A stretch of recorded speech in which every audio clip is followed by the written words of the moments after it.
一向朝九晚五、佛系工作的日本文部科学省高层，今天出奇地留下来加了班。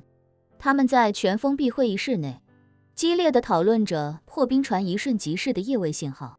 发现问题的人会报称，这件事情，我个人认为性质极其恶劣。这帮人瞒着我们在南极不知道在做些什么，而且他们用的全都是日本国的科研设备，执行的却不是日本国发布的勘探任务。我有理由怀疑他们已经叛国。文部科学省负责人听得头大如斗，他虽然也知道事情有点严重了，但作为负责人，他不希望承认事情很严重。谁都不想自己治下出现这么严重的系统性问题，一旦上报，自己怎么汇报，怎么述职，搞不好到时候要被拿下来。所以他便尽可能用温和的语气说道，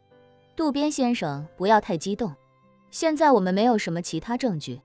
能够证明我们的南极科考队员已经叛国，而且你说的那个信号也只是出现了一瞬间，万一是误报呢？不可能，绝对不可能。那汇报人立刻说道，夜卫信号不是高精度设备，也不是微控设备，它之所以存在，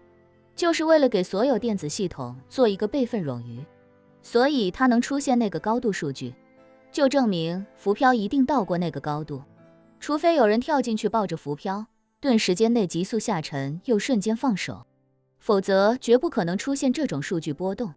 二把手问他，你说前后相差1300吨，这意思是他们已经背着我们用掉了这么多燃油？对，汇报人解释，他们之前的燃油消耗曲线是很线性、很缓慢，也很合理的。毕竟破冰船已经冰封，他们不会启动主引擎，只会启动发电机组，那燃油消耗的速度是无论如何也快不起来的，除非燃油泄漏。负责人就说，那或许就是燃油泄漏也说不定啊。对他来说，燃油泄漏也比全员叛国要强得多，哪怕破冰船直接炸了，报废了，也比全员叛国强得多。毕竟全员叛国这种屌事，历史上还没有哪个国家的科考队发生过，传出去恐怕要成为国际笑柄。二把手此时有意想把这件事情放大，于是便正色道，1000多吨的燃油消耗，如果真是瞒着我们进行的，那就证明他们一定在搞大规模行动，我们还不知道他们在干什么。万一他们在搞什么恐怖活动呢？万一他们在南极屠杀其他国家科考队员呢？这要是曝光出去，我们国家都会颜面扫地。众人立刻表示十分的赞同。那地方现在冰封了，一般情况下人进不去，万一这帮人真疯了，在上面乱来怎么办？而且这么大的事，谁都知道肯定是直接负责人担主责，一把手担次责，所以大家也都希望能尽快启动调查，以免事态扩大，否则的话，很可能大家就全员下岗了。负责人也有些崩溃，他问众人，你们帮我想一想，什么情况下能让几十名来自不同团队、不同单位、不同公司的科考队团同时叛国？这种事给自己扒个脑子，自己也琢磨不明白。这是一帮科考队员，而且都不是一个团队的，他们有些是文部科学省的人，有些则是其他科研单位塞进来的。毕竟全国所有科研单位，甚至某些企业，只要他们有南极科考的需求，他们就会找文部科学省帮忙租用科考站，或者购买名额。这就像一个临时拼凑的旅行团，怎么可能有这么强的一致行动力？有人惊呼，我们是不是要赶紧先确认一下每个人的存活情况？万一这帮人中的很多已经被杀或者被囚禁怎么办？我们不能保证所有可靠人员都是变态或者极端分子，但万一有那么几个，并且被这几个人占据了掌控权呢？我操！负责人直接爆了粗口，这你妈要真是在南极洲上发生点变态血案，自己就算不剖腹，也得给全国人民下跪。他赶紧吩咐，会议暂停，你们立刻分别联系所有科考队员的家属，旁敲侧击询问一下他们什么时候跟家里联系的，能不能100%确定联系的就是本人，如果能，就记录为生存，如果不能，就记录为存疑。我们先看看大概情况。众人立刻开始忙碌起来。半小时后，汇报人渡边开口：阁下，我们刚才统计过，家属们基本都与他们视频过，他们那里有网络，看来没有发生变态血案。负责人长出一口气：太好了，太好了，没人死亡。他原本的担忧一下消失殆尽，取而代之的是一种强烈的庆幸。他说，既然人都活着，那我们就想办法调查一下他们现在的情况，能不能请求美利坚军方帮忙，最好是能派一架侦察机过去看看。有人赞同，对，快去请阿美丽卡帮忙是最正确的。把事情说得严重一点，美利坚自己在南极洲有几百名科考队员，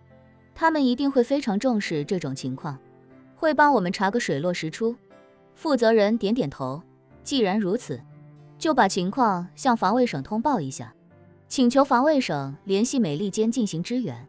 美利坚国防部在收到日本防卫省通报情况的时候，负责人的脸都是僵的。他觉得日本提供的情况荒谬可笑，整个科考队员叛国，这是什么脑回路能想到的假设？可是基于盟友关系，他们还是决定帮助日本先确认一下情况。于是这个命令就被交给了联合参谋部，要求他们立刻制定一个可行的计划，对日本南极科考队的情况进行确认。美利坚军方的战争经验十分丰富，他们很快就找到了这件事情的切入点，不用派什么突击队员，也不用派侦察兵潜入，要确定这帮日本人有没有叛国，只需要确定一件事，就是日本科考队的那些机械到底是在家歇着，还是出去干活了。日本人不是纳闷燃油去哪儿了吗？燃油不能吃也不能喝，唯一的用途就是加注到这些机器里。要是这些车现在都在家趴着，美利坚军队就不用陪日本扯犊子了，大概率燃油信号出了问题。但要是这些车都没在家，这事就大条了，因为在日本人的定位系统里，这些车可都是一直在家没动过的。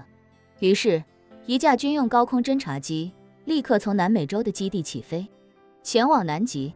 此时日本科考队员还在执行着吴柏林的勘探要求，能动的车几乎都出去了，家里就剩了几台敞篷的雪地摩托，因为这玩意极寒天气确实没法开。侦察机抵达的时候，这些科考队员也根本没注意，